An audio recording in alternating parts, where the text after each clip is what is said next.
A'udzu billahi minasyaitonir rajim. Bismillahirrahmanirrahim. Assalamualaikum warahmatullahi wabarakatuh. Hari ini kita berjumpa lagi dalam Dakcast episod 30 kalau tak silap saya. Saya sebulan bercuti. Jadi saya nak betul-betul beraya tuan. Sebab tu cuti. Tuan sihat tak tuan? Alhamdulillah, kita pun baru balik dari open house. Saya dengan Ustaz, kita jumpa kawan kita Tuan Hakimi. So dia jemput open house, tapi Open house dan juga pelancaran lens dia tau. Hebat lah dia. Dan antara sebab ini episod pertama kita dalam kereta adalah memandangkan ini adalah bulan Syawal, hujung Syawal. Masing-masing pun dah ada open house.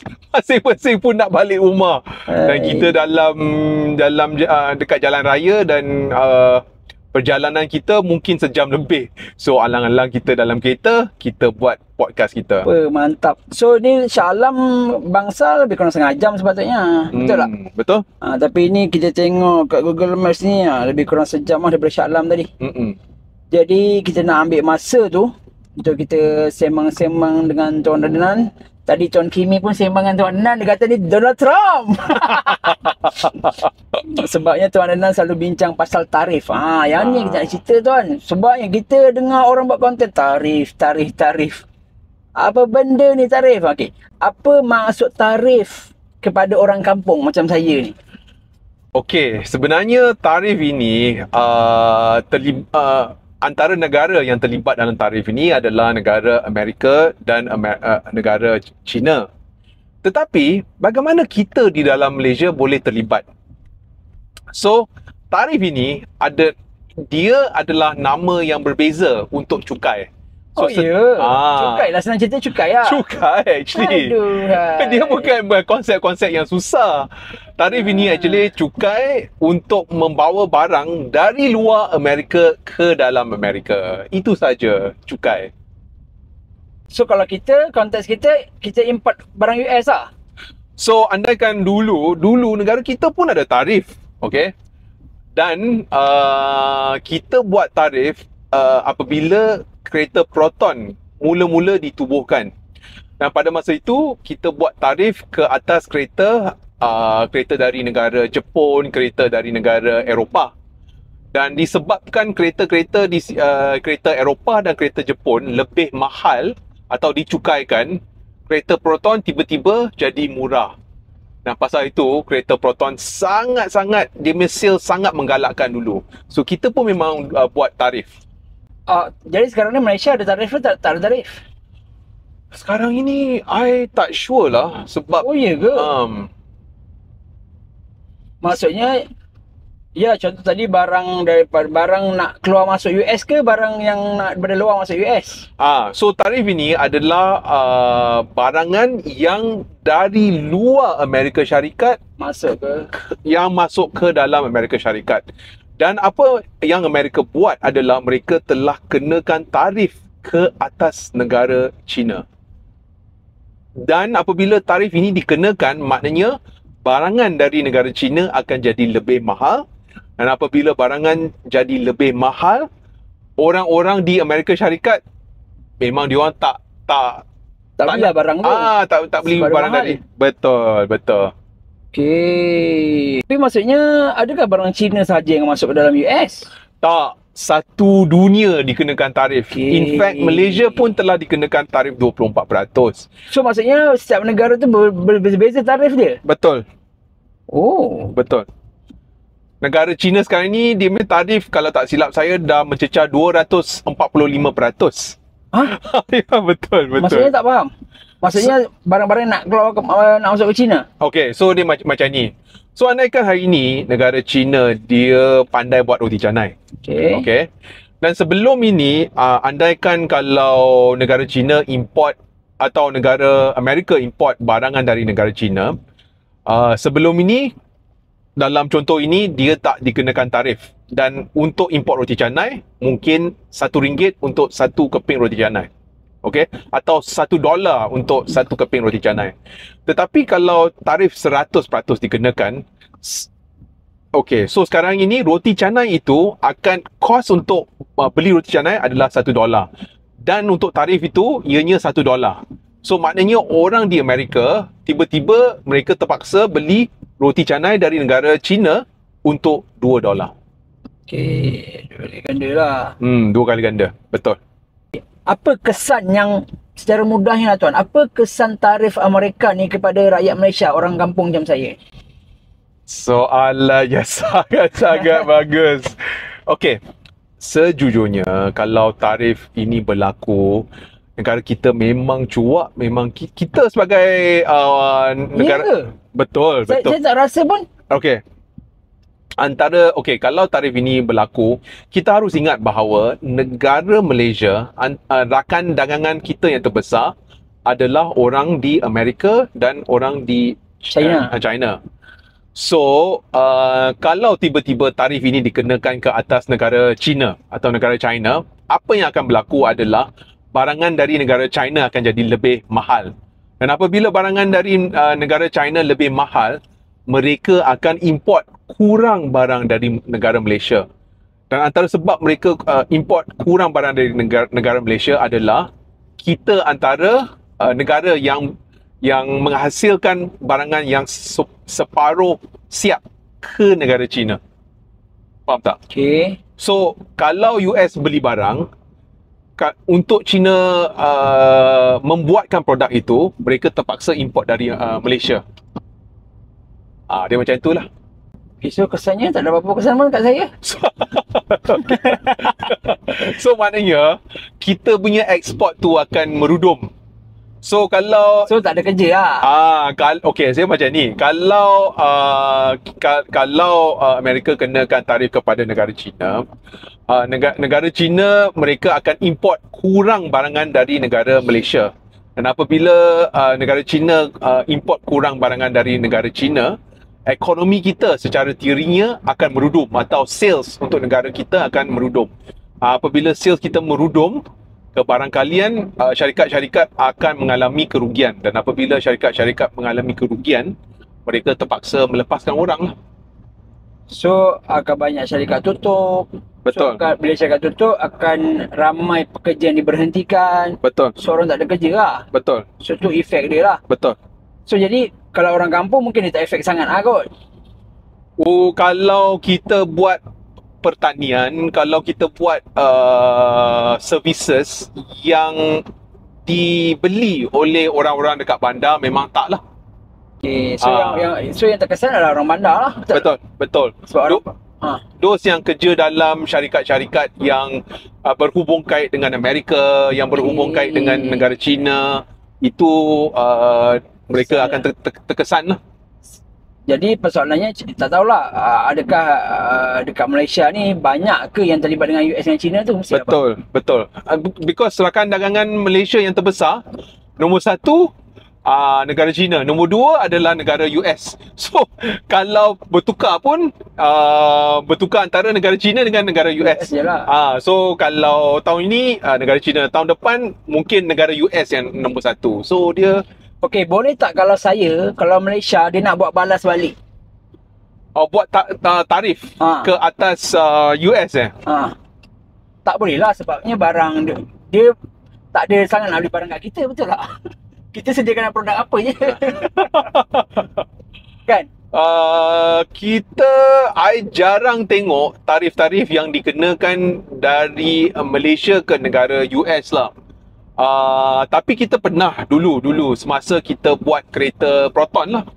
Sebab kita nak lindungi kereta Proton dari saingan dari luar negara kita. So kita memang tarif. So kalau tak silap saya, mungkin kereta dari US pun kena tarif, kalau tak silap saya. Okay. Tapi sebenarnya tarif ni dah lama ke baru ni je? Sebab saya tak pernah dengar pula tarif-tarif ni. Okey, antara sebab kita bercakap tentang tarif, antara sebab ianya topik yang sangat hangat adalah sekarang ini dalam ekonomi kita ada pelbagai isu-isu. Antaranya adalah inflasi. Dan selain daripada itu, kita boleh lihat peluang pekerjaan makin lama makin kurang. Tetapi dengan tarif ini membolehkan atau ini boleh merumitkan lagi atau menyusahkan kita dalam ekonomi hari inilah, di mana yalah, sebab tiba-tiba ada tarif, tiba-tiba barang akan jadi mahal, tiba-tiba kurang orang akan beli, lepas tu kurang orang beli, lepas tu businesses akan kurang. Bila businesses kurang, ekonomi akan bertambah teruk lah. Jadi maksudnya adakah kalau kita import barang lain pun, orang negara lain tu ada tarif juga? Kalau kita import barangan, actually tarif ini dikenakan oleh kerajaan masing-masing. Kita pun boleh kenakan tarif ke atas barangan yang diimport dari mana-mana lah.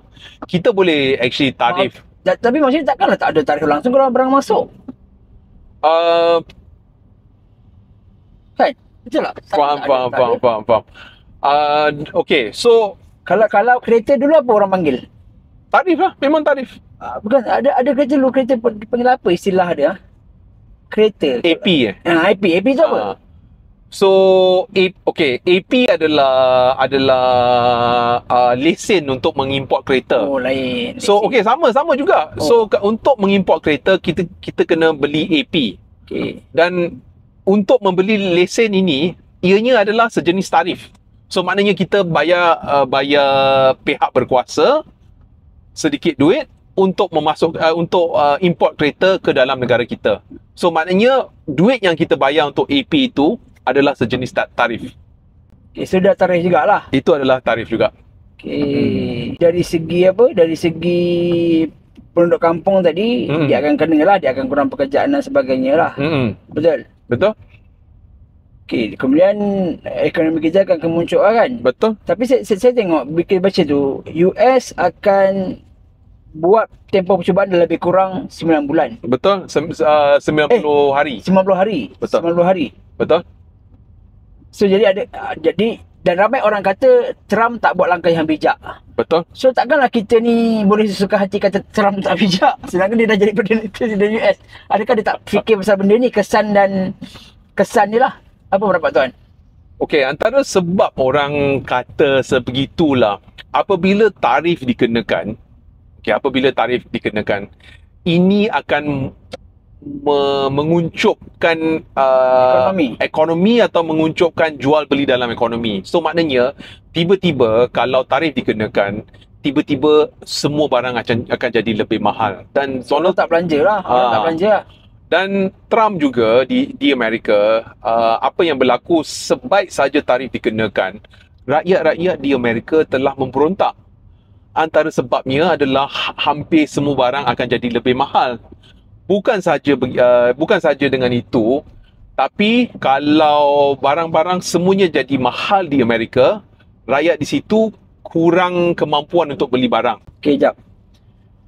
Kita mungkin tak mampu beli, tapi saya rasa US dia ada buying power, apa panggil?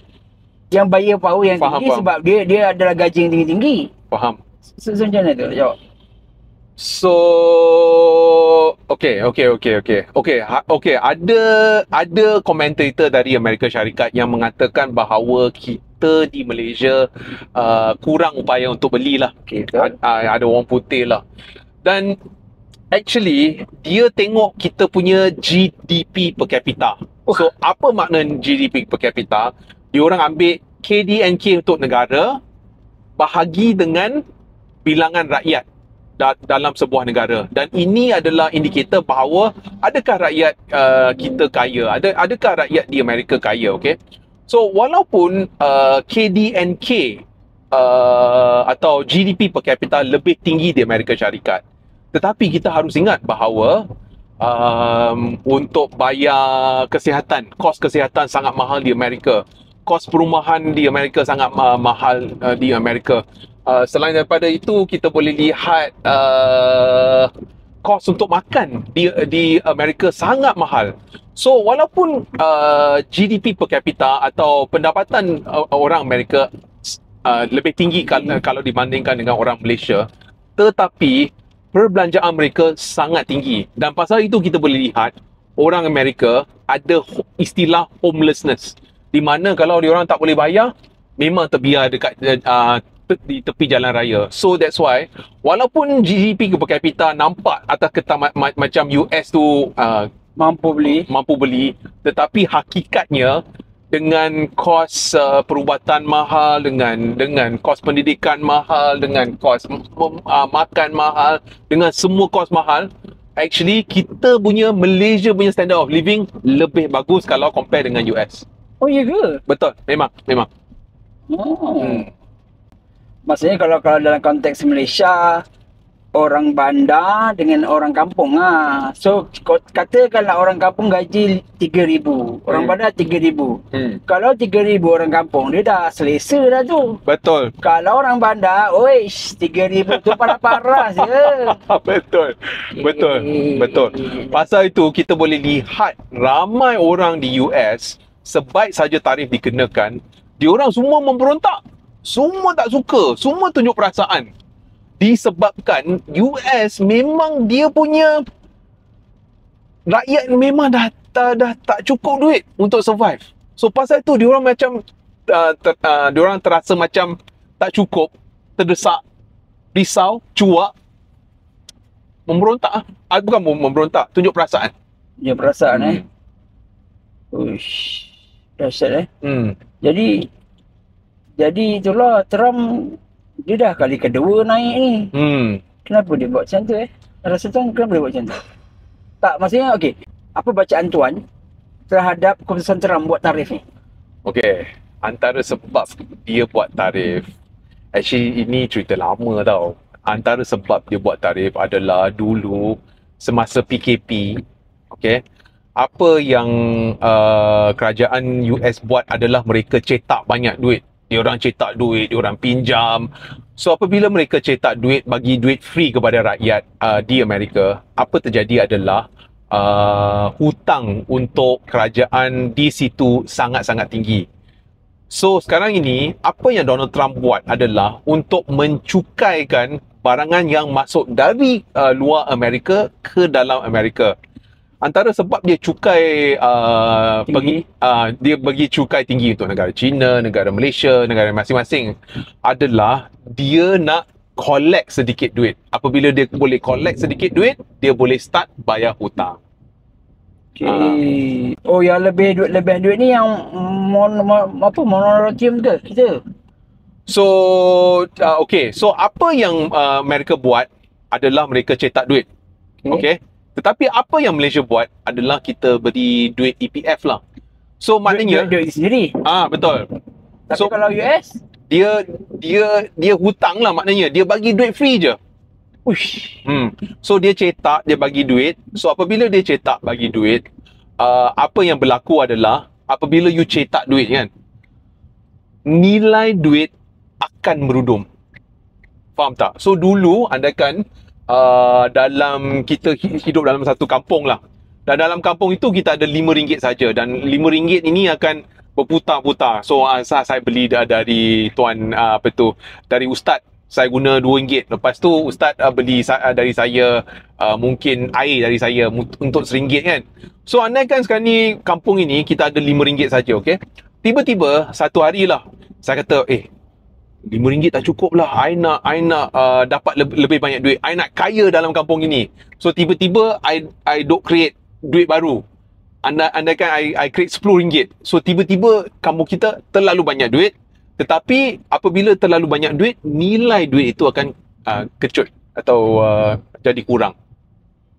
Okay. Contoh saya cuma nak fahamkan dari US bagi dia cetak duit tu, maksudnya dia bagi duit kat rakyat tetap still kena bayar juga So dia macam ni, dia buat ini untuk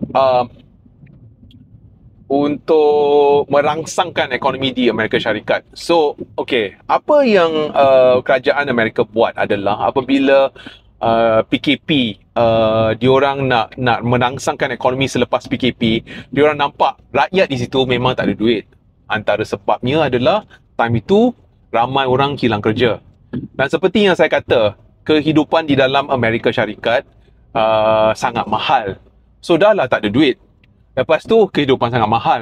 So nak buat macam mana kan nak merangsangkan ekonomi? Kerajaan bagi duit. lepas kerajaan bagi duit kepada rakyat dia, masing-masing dah ada extra duit kan.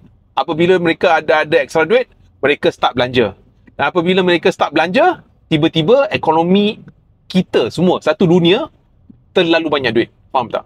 So maknanya nilai mata wang kita atau nilai duit kertas merudum dengan pencetakan duit.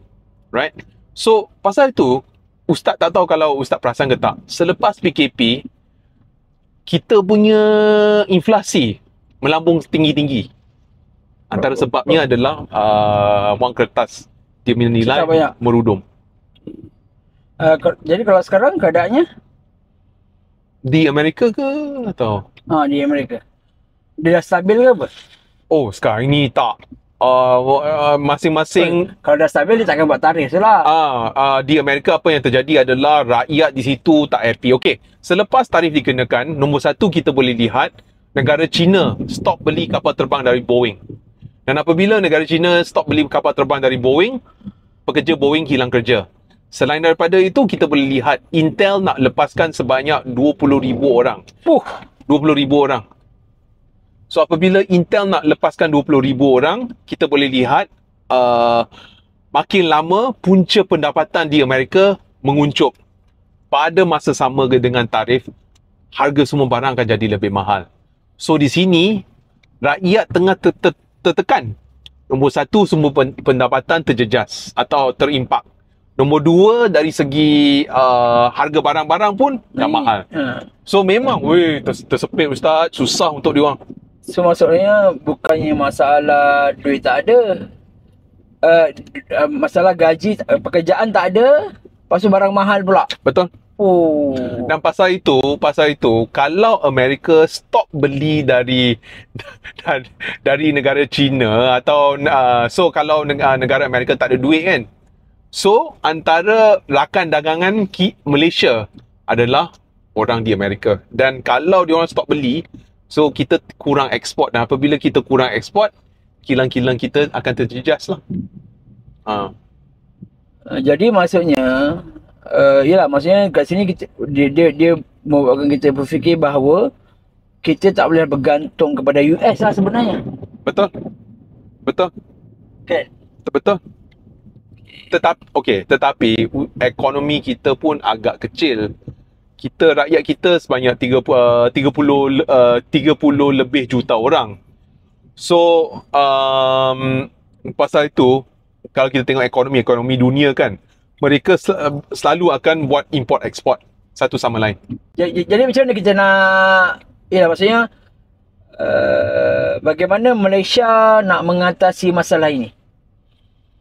Okey, secara individu, apa yang saya boleh sarankan adalah kita kena jaga diri kita sendirilah Ustaz. Kalau boleh kita belajar sedikit bagaimana untuk menabung, bagaimana untuk menguruskan wang, dan at least kita ada wang kecemasan lah. Sebab sekarang ini ada survey yang mengatakan I think 30 ke 40% dari rakyat Malaysia memang kosong di punya bank account, tak ada duit pun. So andaikan tiba-tiba besok dia hilang kerja, besok habis lah, terhanyut. So sekarang ini yang paling penting, step nombor satu, kalau you guys memang nak take action, adalah tolonglah simpan sedikit duit dalam bank account. Mesti. So maksudnya yelah balik-balik lah, kita kena balik to basic tu lah. Kena buat simpanan 3 bulan, 6 bulan, setahun. Dah ada duit tu barulah kita nak melabur ke, nak enjoy ke, nak apa ke. Betul. Gitu. So maksudnya yelah, simpanan ni daripada zaman saya kecil pun dah didedahkan dan balas sebelum tu lagi kan. Tapi itu antara perkara yang kita tak buat juga. Betul. That's the thing. Sebab jujurlah cakap Ustaz, masa hari raya pun kita hari raya baru berakhir untuk kita kan. I nampak sebelum hari raya, I tengok dekat TikTok shop, diorang ada jual baju Melayu, diorang ada diskaun untuk jual baju kurung, ada diskaun untuk jual baju raya. Lepas tu I nampak lah ada setengah family diorang beli Satu set untuk raya pertama, satu set untuk raya Oh. kedua, satu set untuk raya ketiga. Dan antara data yang agak menakutkan adalah 70,000 penjawab awam, mereka terpaksa meminjam 70,000 Ustaz, Untuk raya. semata-mata untuk meraihkan hari raya. Okey. Dari segi saya nampak bila kita rakyat membeli kan itu membuatkan ekonomi bergerak. Betul? Tapi macam mana dari satu bahagian dia boleh bila orang terlibat dengan hutang pula So maksudnya andai kata dia tu memang beli di atas kemampuan dia, dia okey lah. Betul. Okey. Cuba tuan terangkan proses tadi tu. Tadi nampak macam kan ekonomi memang suruh kita berbelanja. Faham? Tapi yang ni terlebih belanja pula. Faham? So macam mana? Okay, so dia macam ni tau. Ekonomi kita memang akan bergerak kalau kita spend lebih banyak duit. Okey. Dan apabila kita spend lebih banyak duit, ekonomi akan memang bergerak. Okay? Tetapi untuk secara individu, kalau kita nak belanja tu, boleh. Memang boleh Ustaz. Tetapi, kalau boleh lah, kita belanja mengikut kemampuan masing-masing. Jangan belanja sampai kena hutang buy now pay later, kena hutang personal loan, kena hutang credit card, kan? So, Ustaz hari tu I buat live tau. Mungkin 2-3 minggu sebelum ni, ada orang masuk live saya. Dia kata dia ada kawan yang duk kerja dekat kerajaan kan. Gaji mungkin 5-6 ribu. Tetapi hutang personal loan 200-300 ribu. Sebulan kena bayar RM2,000. Oh, tak tahulah Ustaz. I pun macam, ada ke? Gaji 5-6 ribu tapi berhutang 200-300 ribu. Personal loan. Tak tahu lah. Tapi I rasa personal loan limit RM200,000 ke. Oh, tak tahulah Ustaz macam mana dia orang buat. Mana Okey. So maksudnya kalau pay later tu pun dia sebenarnya salah satu cara untuk menggerakkan ekonomi juga. Betul. Okey, tapi okey, apa kesan kalau ramai rakyat Malaysia berhutang? Kesan yang paling utama kita boleh nampak semasa PKP, di mana selepas ramai mungkin kehilangan kerja, apabila ekonomi kurang bergerak, apabila ramai kehilangan kerja, mereka terdesak. Terdesak dan pasal itu kerajaan pun duk fikir, dia kata, ni teruk ni. Pasal tu dia orang membolehkan kita mengeluarkan duit EPF. So apabila kerajaan membolehkan rakyat mengeluarkan duit EPF, tiba-tiba kita boleh lihat lebih ramai orang belanja duit. Apabila lebih ramai orang belanja duit, ekonomi pun bergerak. Lebih bergerak. Kalau dari segi individu, kalau dia belanja lebih daripada kemampuan dia akan jatuh bankrupt lah, betul? Betul. Dan Ustaz cuma nak share, hari itu masa saya pergi Jabatan Insolvency kan, I nampak ada satu kumpulan, ada satu grup, umur dia orang 25 tahun ke bawah. Grup ini dah start muflis Ustaz. Uish, 25 tahun ke bawah. Macam mana tuan tahu dia muflis? Letak dekat Jabatan Insolvency. Tak, maksudnya dia macam tahun dia orang tu bankrupt. Data ni datang dari Jabatan Insolvency. Okey. Lepas tu? Itu data dia lah. Okey, itu data dia. Dan apa yang menakutkan adalah dia orang buat apa tu dia muflis tu? Ada setengah yang student yang masih belajar. Cuba bayangkan Ustaz, student belajar boleh muflis. Lagi lah. So guys, apa yang saya cakap ni sangat penting. Kalau ekonomi kita sebegini, kalau ekonomi kita macam terumbang-ambing, ekonomi kita macam tak stabil, tak kukuh, kita kena jaga diri kita sendiri. Itu yang saya cakap. Uish. Jadi maksudnya, saya macam, alah pening lah fikir pasal ekonomi ni. So, tak payah fikir lah, boleh tak? Kalau tak fikir tentang ekonomi, okey. Jujur saya cakap okey. Tetapi apa yang saya sarankan lah, buat ini saja. Kalau boleh, letak sedikit duit lah ke tepi kan. So at least ada satu tabung. So kalau ada kecemasan, andaikan kalau tiba-tiba US atau US ke negara China ke siapa-siapa ke diorang perang tarif tak berhenti-henti, dan mungkin perang tarif ini mungkin lebih teruk kan.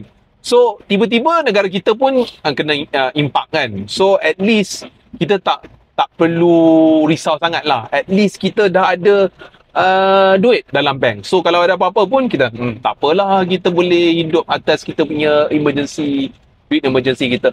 Okay, so maksudnya dia macam ni. So maksudnya sebenarnya kita pun tak boleh elak pun US nak buat tarif ke, dia tak buat tarif ke, China nak buat, kita tak boleh elak kan. Tak boleh elak. Yang kita boleh buat adalah kita uruskan duit kita lah. Betul, kita kena jaga diri kita sendiri. So kena naikkan balik hashtag kita jaga kita lah. Betul tak? Betul. Okay, kita jaga kita. Okay, menarik. Jadi nak tak nak tak boleh lah. Ini kebetulan saya berkawan dengan Tuan Adnan lah. So adalah kesedaran tentang perkara itu. Jadi kalau kita okay, saya boleh bayangkan kehidupan orang yang tak ambil part pasal ekonomi pun. So dia akan jatuh kepada muflis tadi tu lah. Actually, walaupun kita tak tahu bab-bab ekonomi, yang paling penting adalah berapa duit yang kita ada untuk duit kecemasan. Saya masih ingat masa PKP, saya terbaca artikel yang mengatakan ada setengah family yang diorang hilang sumber pendapatan. Pada masa itu memang susah nak dapat pekerjaan. Dan apabila ini berlaku, right, mereka terpaksa makan kan. Mereka terpaksa cari duit lah untuk makan kan. So apa yang setengah family buat adalah mereka terpaksa jual barang-barang kemas yang diberi oleh nenek ke moyang ke kepada kita semata-mata untuk makan. So yalah, actually kalau tak nak tahu tentang ekonomi, okey, tapi apa yang paling penting adalah kita kena at least have some savings. In fact, Tuan Hakim, I tahu, tak tahu kalau you masih ingat zaman parent kita, diorang selalu akan simpan duit. Lepas tu diorang punya filosofi adalah sediakan sediakan payung. Sediakan payung sebelum hujan. Itu diorang punya Okey, I ingat mak ayah. Contoh lah, dia dulu lah. So maksudnya okey, diorang hadapi belanja duit setiap bulan. Lepas tu bila ada masalah contohnya, dia perlukan duit yang banyak. So diorang ada saja ada duit untuk selesaikan perkara itu. Sebab apa? Sebab diorang buat simpanan. Betul. Walaupun mereka tak tahu sangat pasal ekonomi. Betul. Kan? Betul. So, tapi maksudnya sekarang ni, ya dulu tu sebab ilmu tu tak banyak terdedah sangat. betul. Sekarang ni handphone ni memang kat tangan kita. Jadi nak tak nak kena ambil tahu lah. Betul. And another thing, Ustaz, I nak cerita lah sedikit. Dulu, actually, antara sebab kenapa our parent boleh simpan duit lah adalah kita punya lifestyle dulu tau. Dulu, I masih ingat kalau dalam satu rumah tu, kita ada satu kereta je. Lepas tu kalau nak keluar makan pun, dia kena special event. Mungkin birthday anak ke, ayah dapat promotion ke. Ya, betul. Kan? So kita jarang keluar. Nak keluar pun kita keluar mungkin dalam 2-3 bulan kita keluar sekali kan. Tapi sekarang ni kita tengok dah cara perbelanjaan untuk rumah lah. Tiap-tiap anak mungkin ada handphone. Itu nombor satu. Nombor dua, satu rumah mungkin ada 3-4 kereta kan. Lepas tu nak keluar makan untuk weekend pun, yelah, bukan hampir tiap-tiap minggu lah keluar makan. So, Dulu seminggu sekali keluar makan. Sekarang seminggu sekali makan kat rumah. Betul. Woi, gila lah. So dengan cara perbelanjaan sebegitu kan, memang susah nak save. So kadang-kadang tu, yalah, kita punya perbelanjaan, kalau kita boleh tukar kita punya perbelanjaan, I rasa memang kita boleh bersiap sedia untuk segala bencana ekonomi lah. Okay. So sebenarnya itulah yang perlu kita buat sebenarnya. Betul? Betul? Jadi kita tak perlu risau pun tarif sana, tarif sini. Jadi sekarang ni yang kita boleh buat ialah kita tak baca berita tarif tu supaya hati kita lega lah apa. Kadang-kadang kalau baca berita ni agak rimas lah Ustaz. I masih ingat dulu tau. Kita duduk kat KL. I tengok sepupu saya dekat kampung, semuanya macam relax, macam okey, santai. Tapi kita dekat KL semua rimas-rimas. Padahal kat KL kita boleh dapat job senang kan. Tapi tak kisah. Saudara saya ni dekat kampung, walaupun gaji tak sebesar mana pun, tapi dia orang masih happy, gembira. Hati tenang kan. Tak tahu macam mana nak hidup tenang di bandar. Gaji besar pun benda tu juga lah. Mungkin pergi masjid kot. Jadi berbalik kepada diri kita sendirilah, kan, macam mana nak uruskan. Okey, I nak tanya Ustaz soalan dah. Okey. So, kalau siapa-siapa nak ada masalah, mungkin dia mungkin kehilangan kerja ke, atau dia tengok makin lama makin peluang pekerjaan dia memang agak tipis lah. Ustaz boleh tak huraikan sedikit tentang konsep tawakal dengan konsep rezeki? Bagaimana seseorang yang tengah bergelut dengan masalah ekonomi ini, bagaimana konsep-konsep ini boleh tolong individu? Okey, bagi saya, kita betulkan diri kita dulu. Sebelum kita selesaikan masalah kita, satu. Yang kedua, betulkan diri kita. Pertama, yang keduanya, kita tengok sejauh mana masalah kita sebenarnya.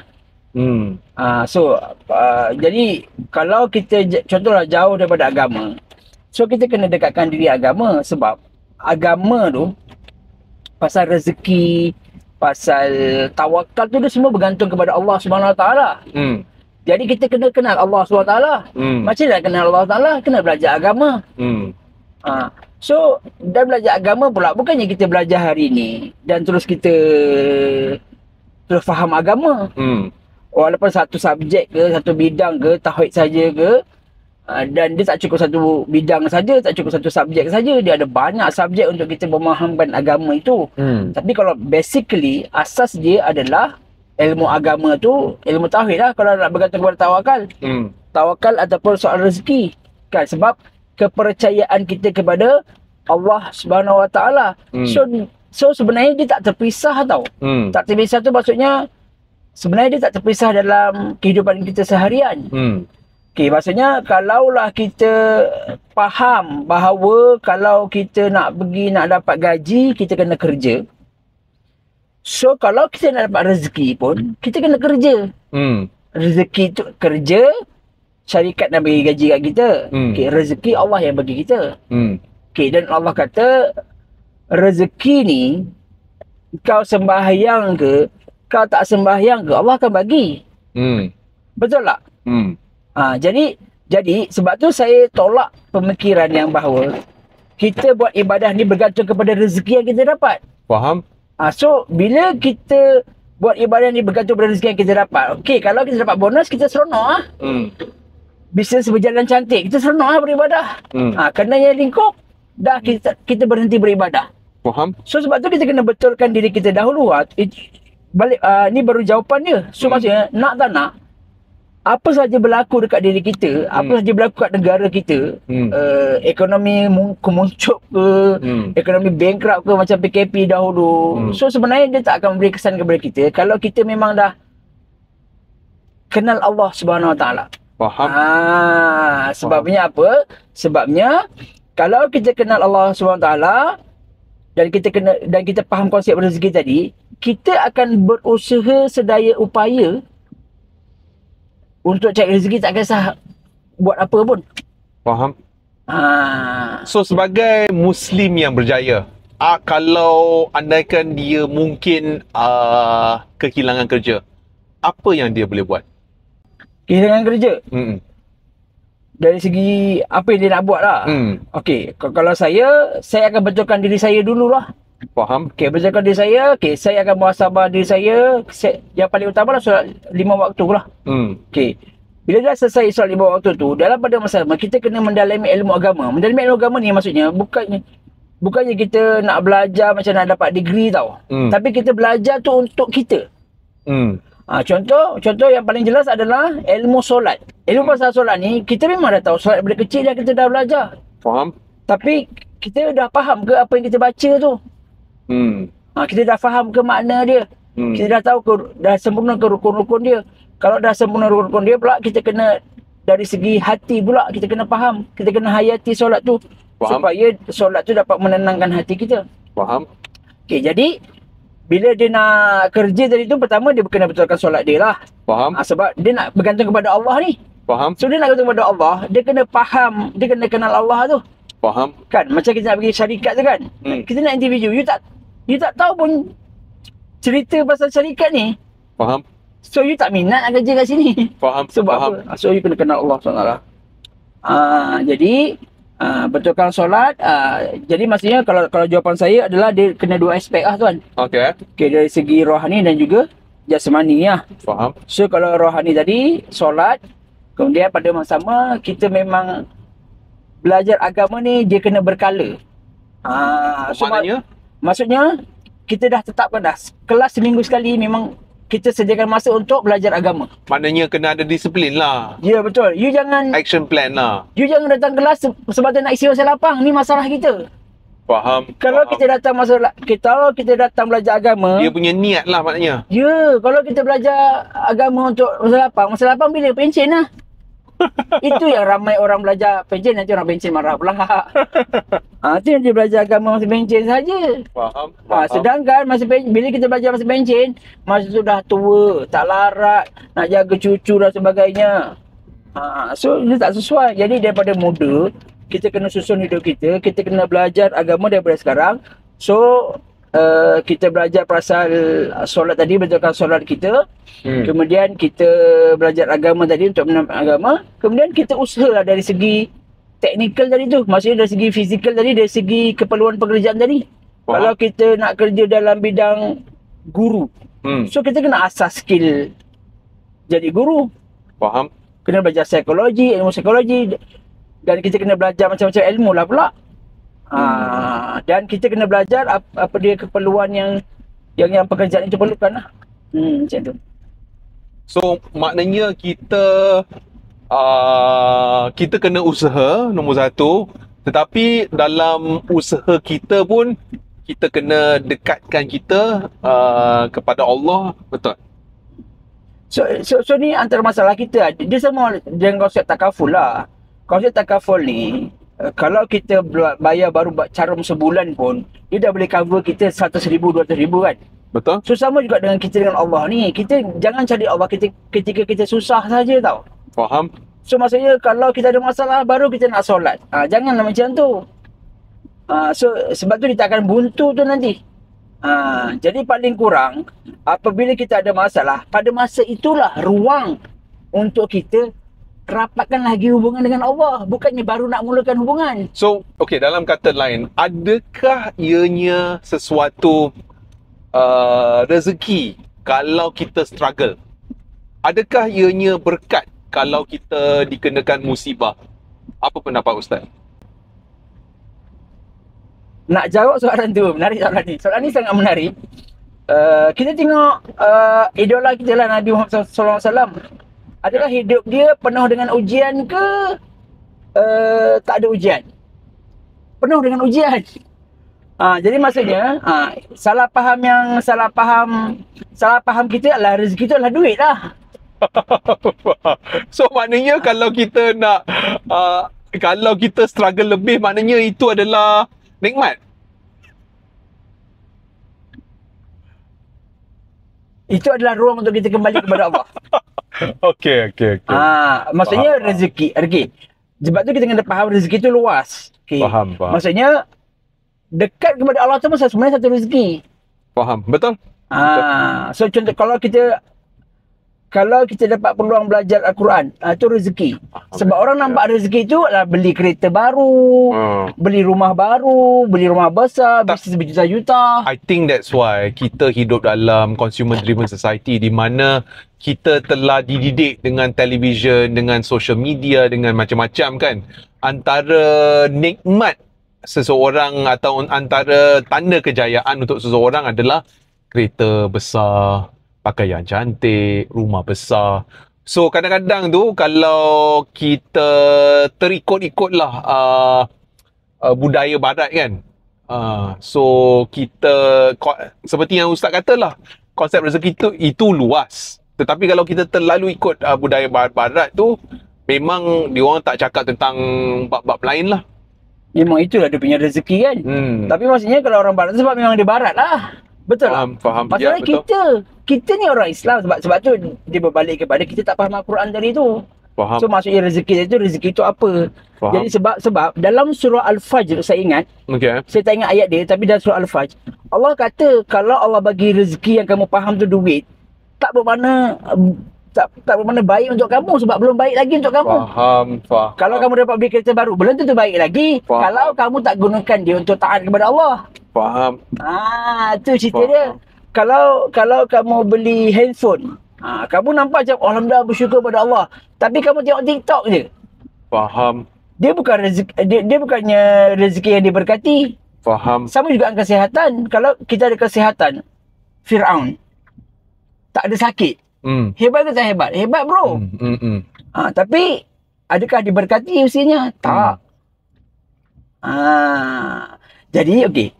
Sebenarnya perumpamaan ini telah diberikan oleh Allah SWT. Contoh, Firaun diberikan ujian. Firaun diberikan ujian, Nabi Yunus pun diberikan ujian contohnya kan. Okey, menariknya kenapa Allah Nabi Yunus ni diuji, dia merajuk tau, dia berdakwah. Kemudian kaum dia tak nak ikut. Jadi dia merajuk. So dia nak belah daripada kaum dia. Kau tak nak dengar cakap aku kan? Tak apalah aku belah.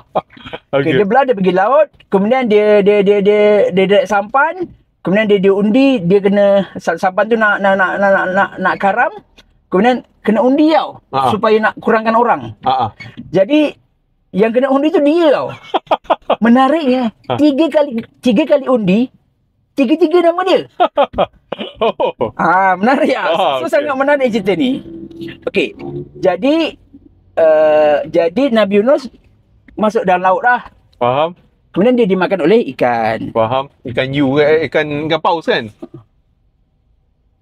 Terus lagi lah macam tu. Terus lagi. Okey, ikan hiu. Okey. Jadi dia dah makan. Okey.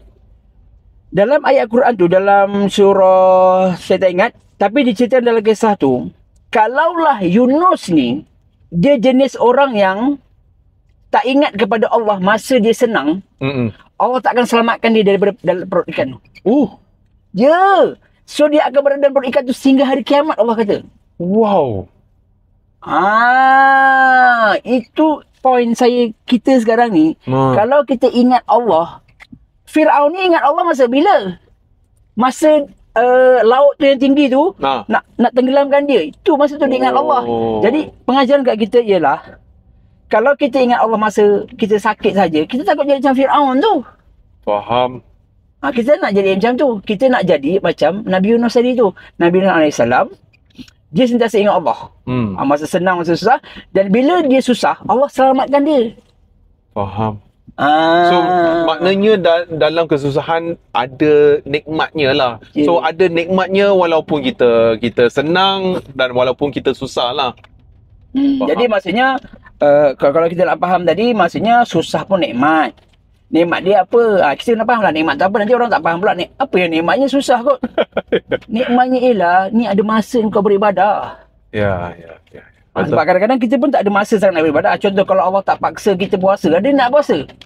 Memang tak lah. Jadi sebab tu Allah kata Allah wajibkan puasa. Sebab nak suruh kamu puasa sukarela, memang tak. Jadi kita pun bersyukur pada Allah. Nampak macam kita tak suka puasa sebulan ni. Betul kan? Tapi kita pada yang sama, bila kita fikir balik, sebenarnya, alhamdulillah Allah suruh kita puasa ni. Kalau tak kita Betul. makan tak berhenti kot. Betul. Macam tu. Jadi sebab tu dekat dunia zaman sekarang ni, nak tak nak tu kita kena mulakan dengan faham agama dulu. Betul. Supaya kita ni Ilmu teras kita kena kuat lah maknanya. Betul. Kita bukan fikir benda bukan-bukan nak atau putus asa lah, nak bunuh diri lah. Ada masalah sikit bunuh diri kan. ya. Okey, tapi ini lain perkara lah. Tapi secara umum je lah. Kan ada orang marah pula. Jadi maksudnya kita kena, yalah, dekat dunia ni kita kena ada ilmu agama.